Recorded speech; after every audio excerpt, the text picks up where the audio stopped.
My son vanished for 2 weeks without a single call, so I stormed into his house ready for answers, but nothing could prepare me for what I saw. The place reeked of silent shadows pressing against every corner. And then it happened. Something shifted under my grandson's bed. When the police yanked up the mattress, the sight underneath froze every drop of blood in the room. It wasn't just shocking. It was the kind of moment that makes you question everything you thought you knew about family. Subscribe now and drop a comment with where you're watching, because the next part will leave you speechless. He boarded the bus to Milwaukee with the air so heavy it felt like it could crush his chest. He didn't speak a word. He didn't even glance at the other passengers shifting in their seats, sipping coffee from foam cups or tapping away on their phones. The only thing that mattered was the ticket clenched in his hand, the paper damp from the sweat of his palm. The numbers on it blurred every time his eyes fell on them. Not because they were unreadable, but because his vision was burning from sleepless nights. For 2 weeks he had called, begged for a reply, listened to nothing but the hollow emptiness of voicemail. Now the silence pressed against his skull like a vice. The bus rumbled forward, tires humming against the cold highway. Outside the window, the October sky was bruised with gray clouds stretching endlessly over flat farmland, each mile marker a reminder that something was waiting ahead. He pressed his forehead to the glass, the chill biting his skin, and thought of his son Aaron's voice the last time he'd heard it, tired, strained, yet still forcing a laugh to reassure him. He replayed it again and again until the sound wasn't a memory, but an echo ricocheting in his head. What if that laugh had been a mask? What if it had been a goodbye? The bus jolted, sending a ripple through the cabin. A woman dropped her purse coins, scattering down the aisle, but he barely noticed. His heart was a hammer, steady and relentless, beating against the ribs that caged it. Every thought clawed at him. Aaron missing Oliver alone. The unanswered calls, the neighbors who hadn't seen him. The panic wasn't sudden anymore. It was a slow poison spreading through his veins. He imagined opening the door to find the house stripped bare, his grandson crying in a corner, or worse, no one there at all. He shifted in his seat, rubbed his thumb against the worn edge of the ticket, and tried to breathe. Around him, the bus was filled with the ordinary. A teenager slumped asleep against the window, a man reading a crumpled newspaper, a couple whispering about grocery lists. For them, this was just another ride. For him, it was the longest road of his life, a road that might end in truth too unbearable to face. He reached into his coat pocket, touched the small photo he always carried. Aaron holding Oliver at the park, both of them laughing with eyes squinting against the sun. He clenched it so hard the edges bent. That smile had to still exist somewhere. The bus pulled off the highway, weaving through the outer neighborhoods of Milwaukee. Houses slid past brick facades with porches and fading paint. Halloween decorations still hanging limp from the storm a week earlier. Pumpkins rotted on doorsteps. Skeletons rattled in the wind. He watched them blur together and thought of the night the neighbor had mentioned a storm lights flickering in the house, something she had brushed off as ordinary. But nothing was ordinary anymore. He tightened his grip on the seat, fingers digging into the fabric, trying to hold himself together. As the city drew closer, traffic thickened. Horns blared. People rushed across crosswalks with grocery bags and umbrellas. The bus hissed at every stop, letting more strangers climb aboard, the air filling with damp coats and tired sighs. He wanted to scream at the driver to move faster, to ignore the red lights, to tear through the streets until he reached the only place that mattered. Instead, he sat motionless, a prisoner of time. The clock above the driver's head ticked in mocking rhythm, each second stretching into eternity. Finally, the skyline broke through the haze, the steel and glass towers rising against the overcast sky. He had walked those streets with Aaron before, years ago, when his son was fresh out of college, full of ambition, promising to give Oliver the world. They had laughed over hot dogs bought from a cart, argued about baseball games, and dreamed about better tomorrows. Now those buildings looked like jagged teeth against the horizon, a city ready to devour whatever was left of his hope. The bus rolled into the main terminal. Brakes screeched, passengers stood, and luggage tumbled from overhead racks. He stayed seated for a moment, unable to move, his hands gripping the armrests as if letting go meant he would fall into the void of his own fear. Then he stood, his legs stiff, his body heavy. Each step down the aisle felt like walking against a current pulling him backward. He descended the stairs onto the platform, the cold wind slapping his face, and looked out at the street stretching ahead. He started walking quickly, almost running, weaving through the crowd of travelers and taxis, his shoes pounding the concrete. The noise of the city surrounded him, sirens wailing in the distance, engines revving, voices shouting, but all he could hear was the pounding of his own heart. His breath fogged in the air as he pushed forward down streets he knew too well toward the gated community where Aaron lived. Every brick, every lamppost, every tree along the sidewalk looked sharper, harsher, as though the world itself knew what he was about to face. As he approached the familiar road, his body slowed, not because he wanted to, but because the weight of dread pressed harder on his chest. His steps echoed against the pavement, the sound lonely in the evening air. The gate loomed ahead, metal bars blackened by the rain, and beyond them, the neat houses lined up in silent rows. He remembered bringing Oliver here for birthdays, remembered barbecues in the yard, laughter spilling into the night. Now the memory mocked him, a cruel contrast to the fear gnawing inside. The closer he came, the darker the sky seemed. Clouds pressed low heavy with the promise of more rain, as though the storm from that cursed night had never really ended. He reached the street, his eyes locked on the house at the end of the row. Aaron's house. The curtains drawn, the porch light dead, the air around it unnaturally still. His pulse quickened. Sweat stung his palms and his throat felt dry as dust. He stopped in front of the door, the wooden panels worn smooth from years of use. His hand hovered over the knob, fingers trembling. It was just a piece of metal, just a door, but opening it felt like stepping into a nightmare. He thought of Oliver's laughter, Aaron's tired but loving voice, and told himself he had to know no matter what waited inside. Slowly he reached forward, the wind howling through the street like a warning. The knob turned with ease. The door creaked open. What he saw inside would strip away any illusion of safety, dragging him into a darkness that no father should ever face. And what waited beyond that doorway was only the beginning. The door groaned as it swung inward, the sound sharp against the suffocating silence that hung in the air. He froze on the threshold, his breath shallow, his eyes scanning the familiar space that no longer felt like home. Aaron never left the door unlocked. Never. The detail itself was enough to send a chill creeping down his spine, but what lay beyond the doorway carved something colder into his chest. The living room was a battlefield. A mug lay in jagged pieces across the hardwood floor, its dark contents seeping into the cracks. A pool of water glistened beneath the fallen plant by the window soil, scattered like ash. The couch cushions were overturned, one of them split open, its stuffing spilling out in pale tufts. This wasn't disorder. This was violence. He stepped inside carefully, his shoes crunching on the shards of ceramic, the sound deafening in the stillness. The air reeked faintly of stale coffee and something else, something metallic. He paused, heart pounding, and listened.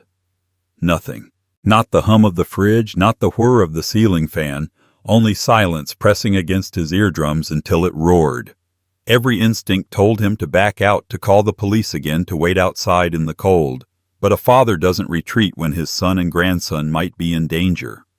He forced himself forward. The walls seemed closer than he remembered, their beige paint dulled by shadow. He touched the light switch, flicked it, but the bulb overhead stayed dead. Power cut. He glanced at the lamp in the corner, its cord yanked from the socket, the shade dented. A tremor rippled through him. This wasn't neglect. This was deliberate. His chest tightened as though invisible hands were wrapping around his ribs, squeezing.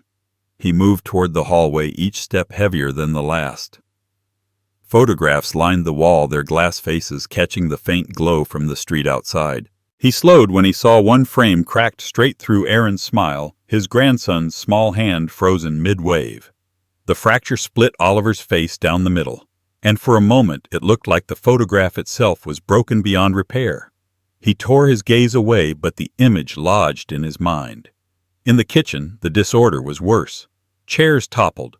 One of them snapped at the leg dishes smashed in the sink, water pooling across the counter as though the faucet had been left running and abruptly shut off. He reached for the cabinet above the stove, opened it with a shaky hand, and found it empty. Not just of food, but of everything. Cleaned out. Panic surged. Was this looting or something planned? His throat burned as he whispered Aaron's name into the void, but the house swallowed the word without echo. A sound cut through the silence, a faint creak. He spun, fists clenched, but saw nothing. His breath quickened, eyes darting across the room, scanning the shadows. He waited, every muscle rigid. The house offered no answers. Just dread, thick and suffocating, seeping into his bones. He moved toward the staircase, his hand gripping the banister slick with dust. The steps moaned under his weight, loud in the oppressive quiet. Halfway up he stopped. Something was off. He leaned closer, his eyes narrowing. A smear of dark red along the railing. His stomach dropped. He pulled his hand back, heart hammering, and wiped his palm against his coat. Blood. He forced himself upward, each step echoing louder, heavier, dragging him into the unknown. At the top, the hallway stretched long and narrow, the doors shut like sealed secrets. He tried the first on the left, Aaron's office. Papers covered the floor, file drawers yanked open, their contents gutted. His eyes caught on the computer tower, tipped on its side, the casing dented. Whoever had been here had been looking for something. He crouched, lifted a page, saw numbers scrawled in Aaron's handwriting, but the ink was smeared unreadable. He shoved it back, his pulse racing, and stood quickly. He could not linger. The second door was Aaron's bedroom. He opened it slowly, the hinges groaning, and the smell hit him first, musty damp, laced with sweat. The sheets were twisted blankets, half on the floor, pillows missing. A suitcase lay open on the bed, empty except for a single shoe. He stepped closer, eyes scanning the carpet, and saw faint streaks, drag marks leading toward the closet. His hand shook as he reached for the door handle. He pulled it open, and the void inside gaped back. Clothes, scattered hangers, bent, the smell of dust and iron thicker here. His gaze dropped and his breath caught. Another smear, darker, crusted along the bottom edge of the closet door. His legs trembled, but he forced himself to kneel, tracing the marks as if they might reveal where they led. They vanished into the carpet, absorbed, leaving only questions gnawing at his mind. He stood quickly, backing out of the room, his chest heaving. The house was closing in on him, pressing down with its secrets. He turned toward the final door at the end of the hall, Oliver's room. His legs carried him there as though pulled by gravity. He hesitated, his hand hovering over the knob, every nerve in his body screaming at him not to open it. But he had to. The knob was cold, icy against his skin. He twisted it slowly, the latch clicking louder than thunder in the silence. The door swung open, and the sight inside clawed at his soul. Toys scattered, tiny shoes kicked into corners, a half-built Lego tower toppled on the rug. The bed stood in the middle, blankets hanging, sheets tangled. It was the stillness that broke him. A child's room should hum with life, but this one was suffocated with absence. He stepped inside, his feet sinking into the soft rug, his eyes darting to every detail. A coloring book lay open on the floor, crayons broken in half, the last page scribbled with furious red strokes. He reached for it, fingers trembling, and felt the wax crumble under his touch. He dropped it, heart hammering. Then it came again. That sound. A scraping. From beneath the bed. He froze. Breath caught in his throat, every hair on his arm standing on end. The noise was faint, but undeniable. Something was alive under there. His body tensed, torn between fleeing and kneeling down to see. He took one step closer, the floor groaning beneath him. Another scrape answered. He reached into his pocket, pulled out his phone, but the screen glared back at him, battery dead. His pulse thundered in his ears. He whispered his son's name, his grandson's name, but the room swallowed his words. The bed loomed before him now, its frame low to the ground, shadows clinging beneath. He crouched slowly, his knees popping, the sound deafening in the suffocating silence. He leaned forward, the dark void beneath the bed yawning open, ready to reveal its secret. And in that moment, as his eyes adjusted to the shadows, he realized the house had been trying to warn him all along.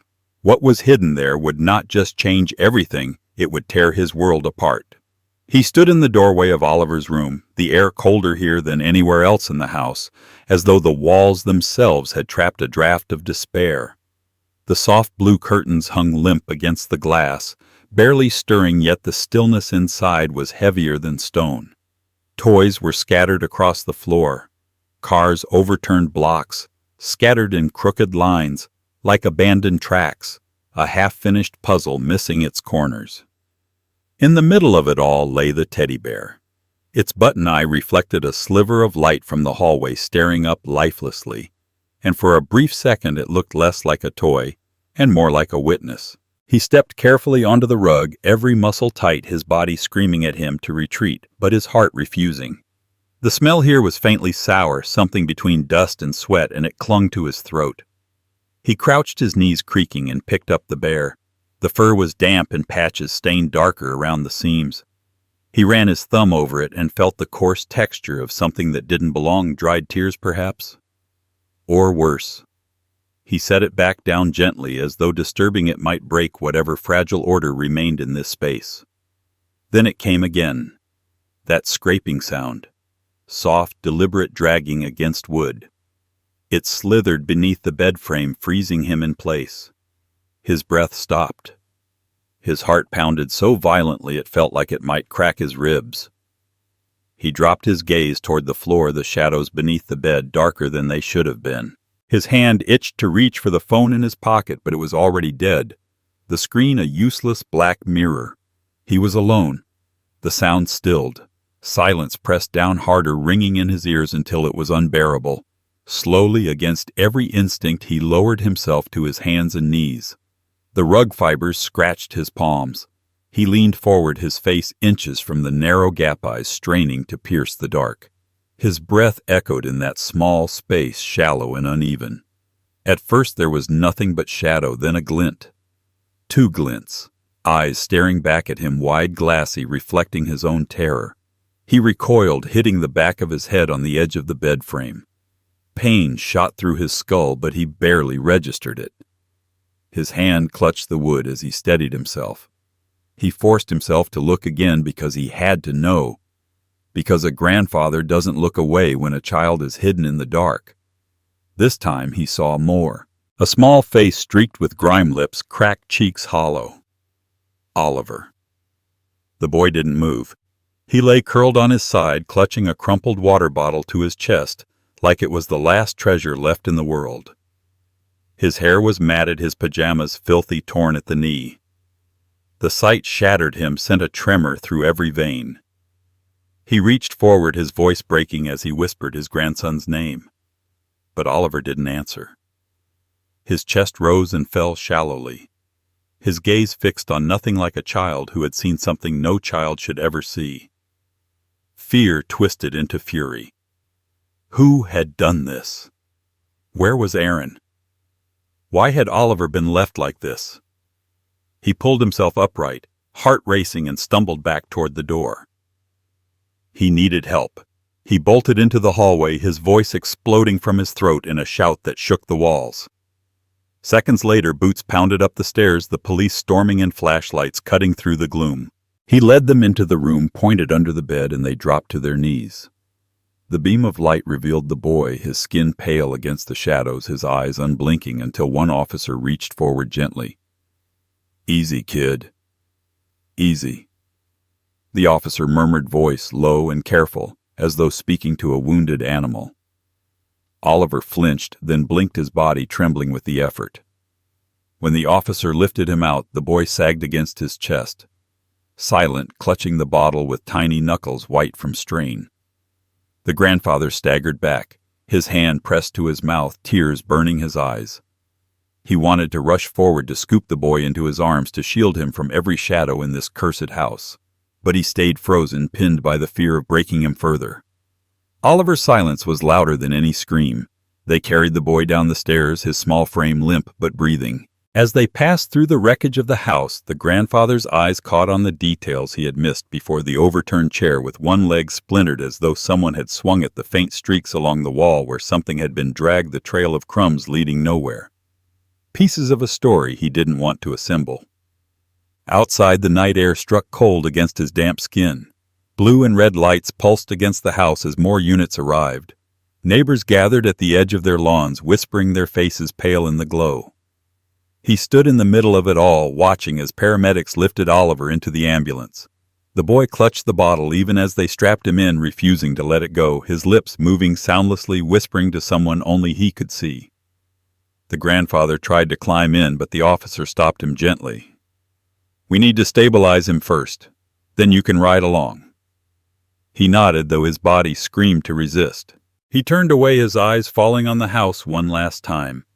The open door swayed in the wind, creaking like a mouth that had spoken its secrets, and now mocked him for listening too late.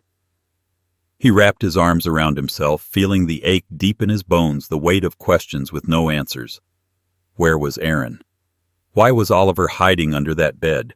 Who had torn this house apart and left silence in its wake? The dread settled heavier than before, because the house had given up only one secret, and it was enough to break him. And yet deep down he knew the worst truth still waited in the shadows, waiting for him to uncover it. What Oliver had seen, what had driven him into that silence, was more terrifying than anything he could yet imagine.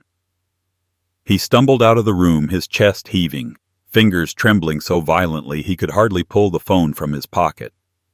The hallway tilted around him, the air too thin, the walls too close. His thumb missed the numbers twice before finally pressing them, his breath hitching as the ringing filled his ear. When the voice on the other end answered, his words broke apart, ragged and uneven. He could barely recognize his own voice as it cracked under the weight of fear. "My son is missing. There's something wrong in the house. There's a noise under my grandson's bed. Please, please, you need to send someone now." The dispatcher tried to calm him, but his panic spilled over, cutting through every sentence she spoke. He gave the address, his voice faltering, the syllables stumbling over one another, as though even speaking them might shatter the fragile line of connection. "I don't know what's happening," he said, his throat raw, but something is in there with him. "I can't do this alone." The silence between her responses stretched like a blade at his throat. She assured him units were on the way, told him to stay outside to keep himself safe. But the house loomed behind him, its dark windows staring down like empty sockets, daring him to abandon the boy inside. He couldn't. His hand clenched around the phone, his knuckles white as his eyes locked on the open doorway. Minutes dragged, each one a slow torture. The night pressed in, wind hissing through the trees, leaves scratching against the siding. He paced the porch, every step heavy, his ears straining for the wail of sirens. Instead, he heard the creak of floorboards from inside. He froze, his blood running cold. The phone slipped slightly in his grip, slick with sweat. He pressed it tighter against his ear. "They're coming," the dispatcher said again, but her voice was too far away, too soft, unable to pierce the dread growing in his chest. He couldn't wait. His grandson was still in there.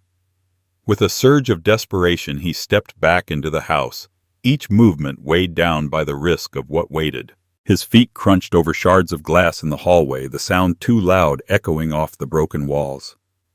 He reached Oliver's door again, his breath ragged, the phone pressed so hard against his ear it hurt. "Stay with me," the dispatcher urged. He whispered back almost to himself, "I can't leave him." The scraping came again, louder this time, sharper, as though whatever lurked under that bed had grown impatient. His chest tightened, his vision tunneled, but he stepped forward anyway. "Officers are en route," the voice in his ear insisted, but the words slipped away, drowned by the thundering in his skull. He dropped to his knees once more, his hand reaching forward before pulling back, torn between terror and instinct. He whispered Oliver's name, his voice breaking. Then finally salvation pierced the night. The distant wail of sirens, faint but rising, cutting through the suffocating silence. His body sagged with relief even as the scraping sound stopped abruptly, as if silenced by the knowledge of what was coming. He backed away from the bed, stumbling into the hallway, clutching the phone to his chest. The dispatcher's voice sharpened now. "They're almost there. Stay outside. Do not go back in." He stumbled down the stairs, the house groaning with every step he took. His legs felt wooden. His throat burned with every swallow. He burst out the front door into the cold air, gasping as though he had been drowning. The blue and red lights flickered against the houses at the end of the street, painting the night in violent color. Neighbors stirred. Curtains twitched, shadows shifted behind glass panes as the sound of approaching engines filled the neighborhood. The first cruiser skidded to a stop, doors flinging open, officers rushing out with flashlights and firm commands. He tried to speak, but his voice failed him. He pointed, his hand shaking toward the house, words catching in his throat. "He's in there. My grandson. He's under the bed." The officers surged past him, weapons drawn, beams of light slicing into the darkness. He followed them to the porch, but stopped at the threshold, the dispatcher's warning still echoing in his ears. He clutched the frame, leaning heavily against it, watching the professional storm through the wreckage that had stolen his breath only moments before. The house groaned again, as though protesting their intrusion, as though it knew secrets were about to be unearthed. Shouts erupted upstairs. Commands barked, the thud of boots pounding against the floor. Then silence again, terrible and thick. He strained to hear his nails digging into the wood of the doorway, his heart clawing against his ribs. Seconds dragged into minutes, each one threatening to crush him. He wanted to run up there to see with his own eyes, but his legs betrayed him. Then came the voice, calm, low, but laced with urgency. "We've got him." Relief surged through his chest, so sudden it nearly dropped him to his knees. He stumbled forward onto the lawn, tears spilling freely down his face. The beam of a flashlight emerged at the top of the stairs, cutting through the gloom, and in its glow he saw the outline of a small body being lifted, carried carefully in strong arms. Oliver. The boy's head rested limply against the officer's shoulder, his arms wrapped tightly around the empty bottle he had clutched like a talisman. His eyes were half open, distant, haunted, but alive. That was enough to break him entirely. He fell to the grass, his hands covering his face, the sobs ripping free at last. But even through his relief, even through the gratitude flooding him as the ambulance pulled up with its glaring lights and whirring siren, a shadow lingered in his mind. The scraping sound, the silence that followed, the way the house seemed to breathe when no one else should have been there. As the paramedics worked quickly, strapping Oliver to the gurney, checking his pulse and whispering assurances, the grandfather's gaze drifted back to the open window upstairs. Curtains shifted, though there was no wind, a slow movement that made his stomach twist. Oliver was safe for now, but the house wasn't finished speaking. What it had hidden, what it had sheltered in the shadows, was far from over. The officers dropped to their knees, flashlights piercing the darkness beneath the bed frame, their shoulders tense, jaws locked tight as they lifted the wooden frame together.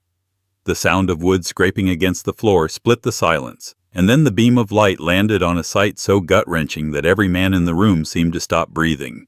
There was Oliver, his small body curled like a trapped animal, his face streaked with grime, his lips pale and cracked.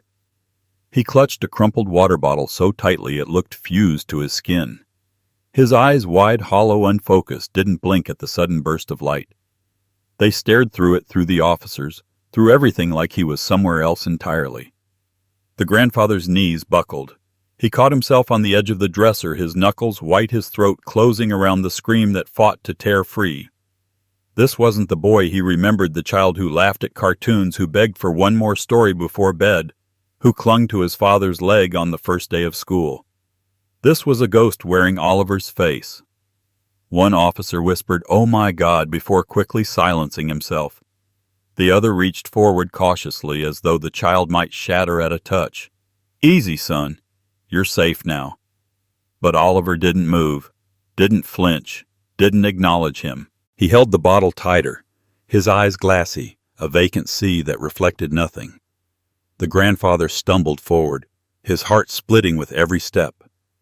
He wanted to fall to his knees, to gather the boy in his arms and never let him go, but fear held him back. Fear that touching him might break the fragile shell of his grandson's body. Fear that Oliver's silence meant something permanent, irreversible. He pressed a trembling hand to his mouth, tears burning his eyes as the officers worked. They coaxed Oliver, gently lifting him with practiced care, but his limbs hung stiff and unnatural, like they had forgotten how to belong to him. When the officer tried to set the bottle aside, Oliver let out the faintest whimper, a raw sound that clawed at the air. The man froze, placed it back in the boy's hands, and Oliver quieted, clutching it against his chest as though it were the last tether holding him to the world. The grandfather reached out finally, his fingers brushing the boy's tangled hair. The strands were greasy, matted, and smelled of mildew. He whispered his name, voice cracking, "Oliver." "It's Grandpa. I'm here."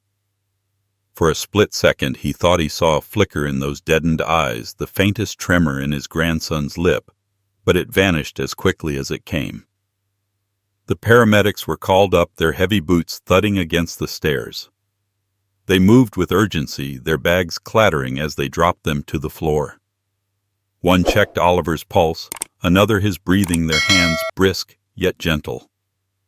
Words rattled off in medical shorthand, but to the grandfather it was all static, meaningless sounds in a storm.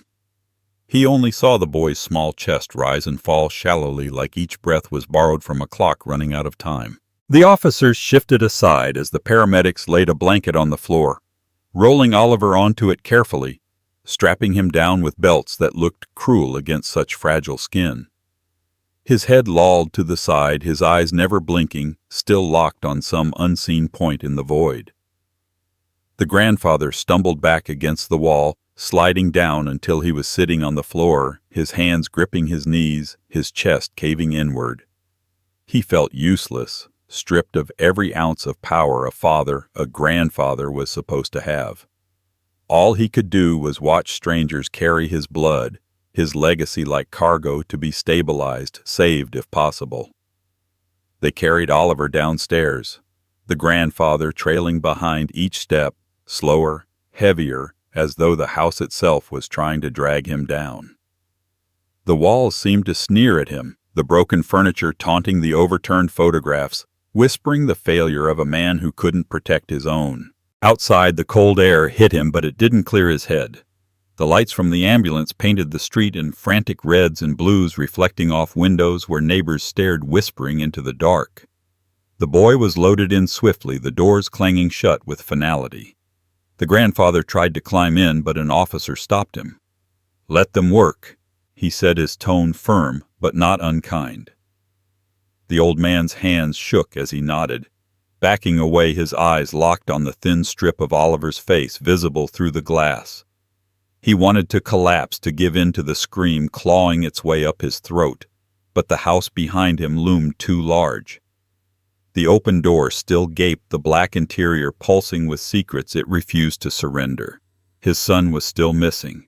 His grandson had been found half dead under a bed like a discarded thing, and the silence, deeper now than before, wrapped around him with promises of darker truths still hidden inside those walls. The grandfather turned back, his body trembling, his breath fogging in the night air. He knew he would follow Oliver to the hospital, that he would not leave his side. But he also knew the house wasn't finished. It had given up one secret tonight, one horrific discovery, but it was only the beginning. What it still held in its shadows could destroy whatever was left of them all. The hospital smelled of antiseptic and burnt coffee, a sharp sterility that clung to every surface. Fluorescent lights hummed overhead, casting everything in a pale glow that felt more like interrogation than comfort. He sat hunched in the plastic chair by the bed, his coat still on, his hands clasped so tightly together the knuckles looked bloodless. His eyes never left the small figure lying beneath the sheets. Oliver looked impossibly small against the expanse of white linen, a frail shape swallowed by the mattress and the rails that boxed him in. The blanket barely moved with each shallow breath. His hands, pale and trembling even in sleep, clutched the empty plastic bottle as if it were the last possession he had left in the world. Nurses had tried to coax it away, gently prying at his fingers, but he'd clamped down with the desperate strength of someone drowning. In the end, they let him keep it.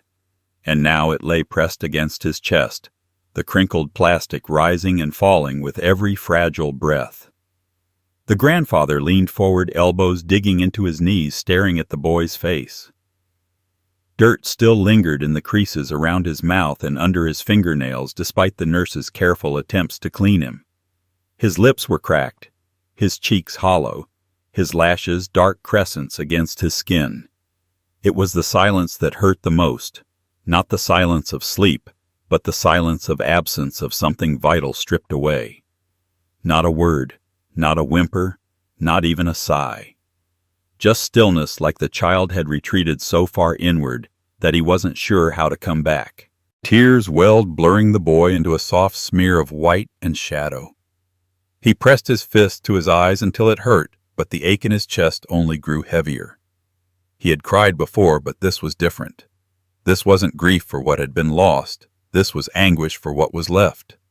A boy alive in body but hollow in spirit. A grandson who had once filled rooms with laughter now lying quiet as stone. He tried to speak to bridge the void. His voice cracked low and uneven. "Oliver, it's me. You're safe. Grandpa's here."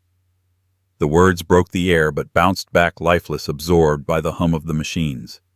The boy didn't stir, didn't flinch, didn't even twitch at the sound of his name. The grandfather gripped the edge of the bed, his fingernails digging into the metal, his shoulders trembling as he fought back another wave of despair. A nurse entered quietly, checked the monitors, scribbled notes, adjusted the IV. Her eyes softened when they met his, but she said nothing. Pity hung between them like a curtain, and he couldn't bear it. He turned back to Oliver, whispering promises into the void. "You'll come back to me. I'll protect you. No one will hurt you again." The words weren't for the boy so much as for himself. Desperate mantras to anchor him in a world that suddenly felt stripped of meaning. Hours bled together. He sat unmoving, watching every shift in the boy's breathing, every twitch of his fingers. Outside the window, the sky turned from black to gray to pale morning, but time meant nothing. Nurses came and went. A doctor spoke to him about exhaustion, trauma, dehydration, the need for patience. The words circled him like smoke, impossible to grasp. He nodded when expected, but his mind was still trapped under that bed, staring into his grandson's vacant eyes. At one point, Oliver stirred. Just a flicker, his eyelids fluttering, his grip tightening on the bottle. The grandfather shot upright, leaning close, his voice trembling with hope. "Oliver, can you hear me? It's me. It's Grandpa." For a moment, the boy's lips parted and a faint sound emerged. No word, just a breath broken by a sob. The old man's heart cracked wide open, tears streaking his face as he reached for the boy's hand. But just as quickly, the sound faded and the boy sank back into silence, his eyes closing as though retreating again into the safety of shadows. The grandfather slumped back his chest, hollow, his hands still wrapped around Oliver's tiny fingers. He refused to let go. If silence was the only language the boy had left, then he would learn it. He would sit here in the quiet for as long as it took, speaking only with the warmth of his palm against the child's skin, letting love fill the spaces words couldn't reach. Night returned. Machines beeped steadily, the rhythm of a life held together by tubes and wires. The grandfather dozed briefly in the chair, his chin sinking to his chest, before jerking awake at every shift, every sigh. He refused to miss a moment, terrified that Oliver might slip away again, not into death, but into the deeper kind of absence where no one could follow. He thought of Aaron. His son's face flickered in his memory, strong jaw, tired eyes, a smile that always tried to hide the weight he carried. Where was he now? Why had the boy been left to rot in that room? Questions circled endlessly, but the answers were locked in silence, just like Oliver. He swallowed the grief, forcing it down where it burned like acid. He couldn't fall apart. Not here. Not yet. Another day passed. Doctors spoke of trauma therapy, of slow healing of scars that may never fade. He knotted his jaw tight, but inside he raged. Rage at the house, at the silence, at the unanswered calls, at the world that had left his grandson broken and his son missing. He clenched Oliver's hand tighter, whispering fiercely, "You're not alone. You will never be alone." The boy's fingers twitched faintly in his grip. It was nothing a ghost of movement, but it sent a spark through the grandfather's chest. He leaned close, eyes burning. "That's it. Come back to me. I'm right here." The boy didn't open his eyes, didn't speak, but the hand didn't let go either. And in that fragile contact, in the weight of silence that now carried a thread of connection, the grandfather felt something shift. The grief was still there, sharp as glass, but beneath it burned a tenderness fiercer than any fear. He would not leave this bedside. He would not stop speaking even if silence was all he got in return. Because the hospital room was just the beginning. Somewhere out there the truth waited in the dark. And when it finally came into the light, it would demand a price heavier than he could yet imagine. The detectives came in just after dawn, their coats still damp from the mist outside, their shoes squeaking faintly against the sterile hospital floor. They moved with the heavy silence of men who had seen too much, their eyes scanning everything without needing to. One of them, tall with gray streaks in his hair, pulled up a chair beside the grandfather. The other leaned against the wall, notebook in hand, watching, measuring every twitch of his face. The beeping of the monitors behind them filled the silence until the first question cut through like a blade. "When was the last time you spoke to your son?" His throat closed. The words fought to rise, but each one felt weighted, impossible to lift. He forced them out anyway, his voice rough, broken. 2 weeks ago. He said work was keeping him busy. He sounded tired. But I thought it was nothing. I thought he just needed space. The detective nodded, scribbled something. The other leaned forward slightly, his tone steady but sharp. "And since then, calls, messages." He swallowed hard, his chest tightening. "I called. Dozens of times. No answer. Just voicemail. I thought he needed time, that he'd get back to me when he could. I didn't want to push." His voice cracked, his hands twisting together. "I should have gone sooner. I should have—" He stopped, choking on the words. The tall detective's eyes softened, but his voice remained measured. "You're not responsible for his choices. We just need to know everything. Did he mention anyone he was worried about? Any financial trouble? Arguments, new friends?" He shook his head slowly, staring at the floor. "He never told me much. He carried his burdens alone. I always thought I'd know if something was wrong. But I didn't. I didn't see any of it." His chest felt crushed under the weight of guilt, every word dropping like a stone inside him, pulling him deeper into the abyss. The other detective scribbled faster, his pen scratching like a saw. "We found signs of a struggle in the house. Do you have any idea who might want to hurt him?" The grandfather's head snapped up, his eyes wide, desperate. "No, Aaron never made enemies. He worked, he took care of his boy, he kept to himself. He wasn't perfect, but he wasn't reckless. He didn't deserve this." His voice faltered, his breathing shallow. The detectives exchanged a glance, one that spoke of things unsaid. The taller one leaned closer, his tone lower now, almost gentle. "I know this is hard. But the sooner we understand the picture, the sooner we can bring him home. And protect your grandson." That last word cut deeper than all the rest. Protect. The grandfather looked at Oliver, lying pale and motionless under the thin hospital blanket, his small hand still clutching the bottle, even in sleep. Protect. He had already failed his son. He couldn't fail the boy, too. He forced his voice steady, though each syllable hurt. "If there's anything I can do, anything at all, I'll do it. Just find him. Please, find my son." The detective nodded, but his eyes betrayed the weight of uncertainty. They had seen cases where finding someone didn't mean saving them, and the silence in that pause told the grandfather more than words ever could. When they left, the room felt emptier, though Oliver was still there. The grandfather slumped in the chair, burying his face in his hands, his chest heaving. Every mistake replayed in his mind, every ignored call, every brushed-off worry, every time he told himself Aaron was fine. He saw them all now for what they were: blindness, denial, cowardice. He had been so sure he'd have more time. But time was the cruelest thief of all. A nurse entered quietly, adjusting Oliver's IV, humming softly as if to drown out the despair.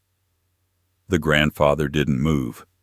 He sat frozen, listening to the steady beep of the monitor, the slow breaths of the boy. It felt like waiting on the edge of a cliff, the ground crumbling beneath his feet. He lifted his head finally, his eyes burning. He whispered into the stillness, though no one was listening, "I will not lose both of you. I swear it." But deep down, under the weight of guilt and fear, he felt the truth pressing in. Whatever had happened to Aaron was darker than he was ready to face. And the next time the detectives returned, it wouldn't be with questions. It would be with answers that could break him completely. The nights in the hospital were the longest. The corridors echoed with the shuffle of nurses' shoes, the hum of fluorescent lights, the steady beeping of machines that kept sleep at bay. He stayed by Oliver's bedside, refusing to leave, even when exhaustion pressed down on his shoulders like an anvil. He had promised himself he would not abandon the boy, not now, not ever. But nothing could prepare him for what happened when darkness settled and silence wrapped around the room. Oliver would jolt awake without warning, his small body snapping upright as though an invisible hand had yanked him from the depths of a nightmare. Sweat drenched his hairline, soaking the pillow, his chest rising and falling in panicked bursts. But he never made a sound. Not a scream, not a cry, not even a gasp that belonged to a child afraid of the dark. He trembled violently, his eyes wide open, but seeing nothing, trapped in a world only he could touch. The grandfather would lean forward immediately, his hand reaching for the boy's shoulder, his voice low, steady, fighting the tremor in his own throat. "Shh, you're safe. You're safe now. Grandpa's here." He would wipe the sweat from the boy's brow with tissues gone damp and crumpled, then begin to hum the lullabies he once sang to Aaron decades ago. The same tunes that had rocked his son to sleep now tried to stitch together a grandson torn apart by something too horrific to name. Oliver never answered. His lips quivered sometimes as though words trembled just behind them, but they never crossed the threshold. He clutched that empty bottle even in these waking terrors, his knuckles white, his arms locked around it like a shield. When the grandfather tried once to ease it from his grip, thinking perhaps it was making things worse, Oliver's entire body stiffened, his breath catching in his throat, and a faint whimper escaped him, a sound so fragile it nearly broke the old man in half. He gave it back instantly, ashamed at even trying. So he sang. Night after night, when the boy convulsed with silent fear, he sang lullabies into the heavy air. His voice cracked, grew hoarse, but he kept singing, whispering between verses. "Your dad loved you, Oliver. He loved you more than anything. I'm here. I won't let anything happen to you." The words weren't enough. They dissolved into the hum of the machines, into the sterile stillness of the room, but he spoke them anyway, desperate to anchor the boy to something other than terror. The doctors called it trauma. They said the silence, the night terrors, the vacant eyes were all symptoms of what he had endured. They told the grandfather to be patient, to understand that healing would take time. But time was cruel. Every hour that passed felt like proof that the boy was drifting further away, slipping beyond a place love and tenderness could reach. The old man sat helpless, watching as his grandson drowned quietly, unable to scream for help. During the day, Oliver hardly moved. Nurses coaxed sips of water, tried to tempt him with small portions of food, but he ate little, drank less. The bottle never left his hand. He stared at the ceiling, at the walls, at nothing. His eyes glazed with something that made the grandfather's stomach twist in knots. What had he seen? What had he heard in that house that left him locked in this cage of silence? The detectives wanted answers, but he prayed they would never push too hard. He wasn't sure the boy could survive reliving it. And yet, even in despair, the grandfather's love sharpened into something fierce. He sat by the bed, tracing gentle circles on the boy's wrist, whispering memories of brighter times. He told stories of fishing trips, of birthday candles blown out with laughter, of the first time Oliver rode a bike without training wheels. He painted pictures of a world untouched by the shadows that had swallowed them. He prayed the boy could hear him somewhere deep inside, that these words might reach whatever part of him was still whole. Some nights when exhaustion pulled at his eyelids, the grandfather thought he saw flickers, tiny movements, the twitch of a finger, the quiver of a lip, the faintest sigh escaping into the darkness. He clung to them, desperate sparks of hope, even as dread gnawed at him. Because what if those weren't signs of healing, but reminders of how far gone the boy already was? The despair ate at him, chewed through every hour, but it only deepened his resolve. He swore to himself, to the silent boy lying beneath the harsh glow of hospital lights, that he would not stop. He would keep whispering, keep singing, keep guarding that fragile body with the fire of everything left in his soul. He would not let fear take what was still his. But deep in the quiet hours of the night, when the hum of machines lulled the world into uneasy stillness, he felt it. A shadow darker than all the rest. A truth circling just outside the door. Oliver's silence wasn't just a wound, it was a warning, and when that warning finally spoke, it would unravel everything. The news came late, long after the halls of the hospital had gone quiet, when the hum of machines and the occasional shuffle of nurses' feet were the only reminders that the world still turned. The detectives entered with faces carved from stone, their voices low, their words measured. The grandfather felt it before they even spoke, the air tightening, the weight of unspoken truth pressing against his chest. He braced himself, but nothing could prepare him for the sound of it. They had found large traces of blood in Aaron's house. Too much to be explained away. Too much for hope to survive. The words detonated inside him, a blast that left nothing standing. His mouth went dry, his throat constricted, and for a moment he couldn't breathe. He gripped the armrest of his chair so hard the plastic creaked under his hand. Across the bed, Oliver's eyes opened wide for the first time in days. The boy's gaze darted to the detectives, then to his grandfather, then to the ceiling, as though trying to outrun the meaning of what he had just heard. His lips trembled, his chest heaved, and suddenly the silence shattered. Through tears, a voice broke free, thin and cracked, but unmistakably his. "Dad!" The boy's body convulsed, sobs tearing out of him like a flood breaking through a dam. "He's dead. Dad's dead." The grandfather lurched forward, his heart splitting at the sound. He caught the boy's shoulders, pulling him close, trying to steady the trembling body that shook against him. Oliver's cries were sharp, frantic words spilling over each other, each one a knife. "He's gone. I saw it. I saw." His voice collapsed into raw wailing, muffled against his grandfather's chest. The detectives shifted awkwardly, their hardened faces cracking with the discomfort of witnessing grief so pure it stripped the room bare. One cleared his throat, muttering something about next steps, but the grandfather didn't hear it. His ears rang with the sound of Oliver's cries, a sound he had prayed for in the long nights of silence. Yet now that it had come, it was unbearable. He whispered into the boy's hair, voice breaking with every word. "You're safe now. I've got you. Grandpa's here. We'll get through this." But even as he spoke, he knew the words were powerless. They couldn't sew shut the wound that had just been ripped open. Oliver pulled back suddenly, his face streaked with tears, his eyes wild. It was everywhere. He choked out, his voice trembling, his small hands clutching at his grandfather's shirt. The blood, it was everywhere. I couldn't stop it. I couldn't save him. The words came in broken bursts, the images behind them too large for a child to hold. The grandfather's stomach turned, bile rising in his throat. He wanted to shield him, to block out every memory, every image, but it was too late. The boy had seen what no child should ever see. The detectives leaned closer now, one with his notebook ready, the other lowering his voice.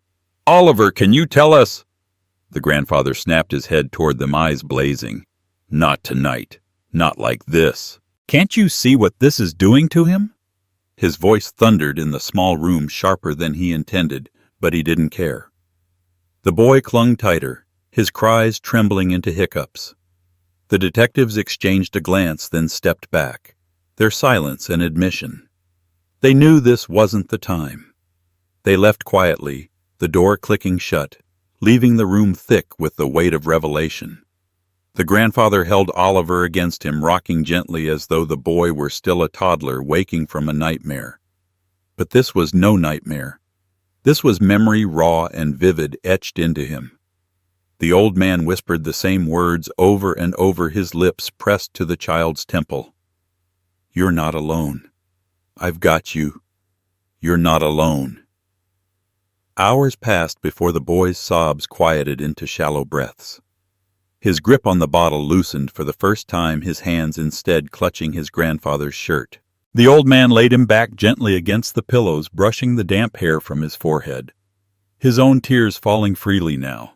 He looked at the boy's exhausted face and felt the full weight of helplessness crash down on him. For the first time, he wished he could trade places, take the trauma, the visions, the grief, anything to spare Oliver from carrying it. He sat back in the chair, his body aching, his mind spinning. The hospital walls felt closer, the ceiling lower, the air heavier. The truth had come in fragments, but those fragments were enough to slice them open. Aaron was gone. Not missing, not hiding, but gone. The boy had seen it, had carried it in silence until the dam broke. The grandfather closed his eyes, gripping the arms of the chair, his jaw clenched. He had failed his son. He had failed to protect him, failed to see the danger creeping in. And now the responsibility left was heavier than anything he had ever borne. Oliver was all that remained, the last piece of family still within reach. But grief was not the only thing left in that room. Beneath the sorrow, beneath the despair, something darker began to stir. Anger, a fury that pulsed in his veins, steady, unyielding. Someone had done this. Someone had shattered his son, stolen his life, left a boy broken and a man drowning. He would not let that stand. He leaned forward, his eyes locked on Oliver's sleeping form, his hand resting gently on the boy's chest to feel each shallow breath. "I'll find out who did this," he whispered, the promise iron in his throat. "I'll make them pay." Outside, the night deepened. The hospital windows reflected only shadows, but he felt it in his bones. The storm was only beginning, and when it broke, it would consume everything in its path. He held the boy against his chest long after the sobs had dwindled into quiet whimpers, rocking him in a rhythm older than memory, his cheek pressed to Oliver's damp hair. The child's grip on his shirt was fierce, desperate, as if letting go would cast him adrift into the darkness again. The grandfather whispered nothing now. Words had become useless. It was the silence between heartbeats that mattered, the vow carried not in speech, but in the pounding of blood through his veins. In that silence, he made his promise. He would not fail again. The boy's breathing evened out, exhaustion dragging him back into fitful sleep, but the man did not move. His arms ached, his back screamed, yet he remained still, his body a barrier between the boy and the world that had already stolen too much. His mind replayed the detective's words, the images of the ransacked house, the hollow look in Oliver's eyes, and the devastating cry that had ripped from the boy's throat, "Dad, he's dead." The echo seared into him, feeding a fire that spread through every nerve. He laid Oliver gently onto the bed, brushing the hair from his forehead, pulling the blanket higher around his small shoulders. The child's hand twitched, searching in sleep, and the grandfather slipped his own hand into it, letting their fingers lock. "I'll protect you," he whispered, his voice ragged. "I'll fight for him, for both of you." It wasn't a plea. It was a vow as binding as blood. When he finally stepped out into the hallway, the sterile light felt harsher, the walls narrower. A detective leaned against the far wall, arms crossed, eyes studying him with a mix of sympathy and calculation. The grandfather walked toward him with a weight in his stride that hadn't been there before. He was no longer a man pleading for answers. He was a man who would carve them out if he had to. The detective straightened. "We'll keep you updated," he said quietly, as though wary of breaking something fragile. The grandfather nodded, but his eyes were hard. "I'm not waiting anymore. He was my son. I'll find out who did this. And I don't care what it takes." The detective hesitated, then spoke carefully. "Justice can be slow, but we'll get there. The grandfather's voice sharpened. Justice won't be slow for me. He turned away before the man could answer, his steps carrying him down the hall past the nurses, past the cold glow of monitors and the smell of bleach. Something inside him had shifted, and there was no going back. He returned to Oliver's bedside, sitting once more in the plastic chair that had molded to his shape over sleepless nights. The boy stirred faintly, his lips moving around whispers that never fully formed. The grandfather watched him, his jaw set. He thought of Aaron as a boy laughing on a baseball field, shoulders hunched over homework, at the kitchen table, standing tall on the day he became a father himself. All those moments now collapsed into the image of blood smeared on walls of silence where a voice should have been. He clenched his fists. He had spent his life working, building, sacrificing, believing that decency was enough to shield those he loved. That belief was dead. What replaced it was sharper, harder. He would learn what had happened in that house. He would find who had left his grandson broken and his son gone. And when he did, he would not simply hand it over to the system. Some debts demanded more than paperwork and procedure. The night dragged on. Every sound in the hospital seemed amplified: the squeal of a cart's wheel, the murmur of nurses trading shifts, the distant cough of another patient. Yet beneath it all was his own heartbeat, steady, relentless, drumming the vow deeper into his bones. He imagined Aaron's voice the way he used to joke about his father's stubbornness. That stubbornness was all he had left now, and he would wield it like a blade. At dawn, light seeped weakly through the blinds, painting stripes across Oliver's face. The boy stirred again, his eyes fluttering open just enough to meet his grandfather's. For a moment, recognition flickered there, a fragile thread tying him to the world outside his nightmares. The grandfather leaned closer, squeezing his hand gently. "Rest, kiddo. I've got this now. You don't have to be afraid anymore." The boy's lips parted, but no words came. Instead, he sighed softly and drifted back to sleep, still gripping his grandfather's hand. That tiny act, that silent trust, was enough. It fueled the old man's resolve more than anger ever could. He leaned back in the chair, staring at the ceiling as the morning spread through the city beyond the hospital walls. Somewhere out there, someone knew the truth. Someone had taken Aaron, had left Oliver scarred, had set this nightmare in motion. He would find them. And when he did, he would not rest until every shadow that had touched his family was dragged into the light. The vow had been spoken in silence, sealed in tears, sharpened in grief. Now it lived inside him, pulsing with every beat of his heart. He was no longer just a father mourning or a grandfather clinging to what was left. He was a man with nothing to lose, and that made him dangerous. And as the sun rose higher, spilling harsh light into the sterile room, he knew one truth with absolute certainty: the real fight had only just begun. Life often reminds us in the harshest ways that nothing is guaranteed, not even the people we love most. This story speaks to the pain of betrayal, the devastation of loss, and the heavy silence of trauma. But it also carries an unshakable truth. Love can still be a shield when everything else falls apart. For older generations, it reminds us of the importance of staying alert, protecting not only our finances, but also the emotional well-being of our families. We cannot always prevent tragedy, but we can choose how we respond. Patience, resilience, and the courage to stand for justice are qualities that do not fade with age. They grow stronger. And when the world tests us, the vows we make to protect, to endure, to fight for what is right, become the legacy we leave behind. If you've ever faced moments where hope felt far away, remember that your strength and your voice still matter. Share your thoughts below, because someone else may find comfort in your story.